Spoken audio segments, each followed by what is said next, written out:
திமுக அதிமுகவை தொடர்ந்து தாவேகவும் இலவச வாக்குறுதிகளை அள்ளி வீசியிருக்கிறது.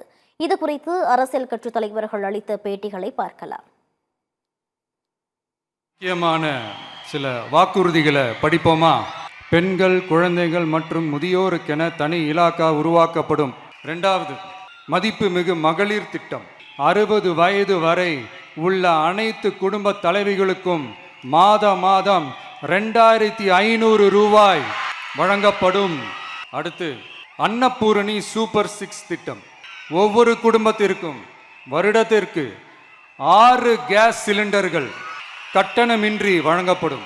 ஒவ்வொரு கட்சி தலைவரும் அவரவர்கள் விருப்பப்படி தேர்தல் அறிக்கை வெளியிடுறாங்க. அந்த அடிப்படையில் அவர்கள் வெளியிட்டிருக்காங்க.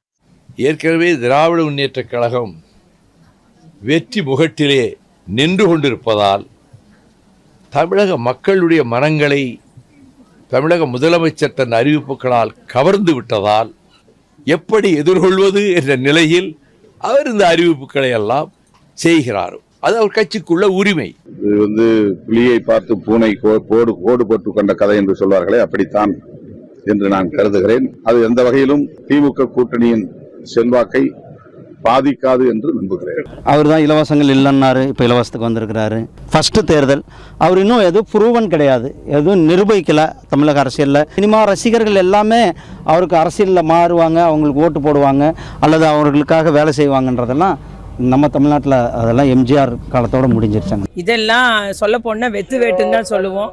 ஏற்கனவே பெண்கள், குழந்தைகள், முதியோர் மற்றும் திருநங்கைகளுக்கு தான் தனித்துறை சமூக நலத்துறை. அது தெரியாம அதனால எல்லாரும் கத்துக்கிட்டு வரட்டுங்க. அவங்க போன தடவை 1000 கொடுத்தாரு ஐயா ஸ்டாலின். இவர் ஐயா எடப்பாடி நான் வந்தா 2000 கொடுக்குறேன். அப்ப அவரும் 2000 சொல்லிட்டாரு. அப்ப நான் நீங்க 2 பேரும் 2000மா, நான் 2500. இப்ப எங்க அண்ணன் பாண்டியராஜன் படத்துல ஒரு ஏலம் விடுவாங்க. நம்ம ஐயா பயில் வாங்குறாங்கன்னா உட்காந்து 2000, 3000, 4000, கடைசியா பிம்பிளிக்கு பிளாப்பிம்பாங்க. அந்த பிம்பிளிக்கு பிளாப்பி தான் இது.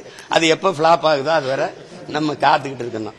இது ஒரு கொடுமை தான் தங்கச்சி. இது ஏதாவது சரி பண்ணணும், மாற்றணும். அவருடைய பாணியிலே சொல்லணும்னா அந்த அளவுக்கு அதெல்லாம் ஒர்த் இல்லை.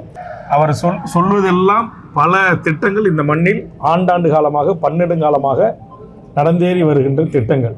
அந்த திட்டங்கள் இந்த தமிழ்நாட்டில் இருக்கிறதா இல்லையா, அது நடந்து வருகிறதா இல்லையா என்கிற ஒரு அடிப்படை புரிதல் கூட அவருக்கு இல்லாததுதான் இதை காட்டுகிறது.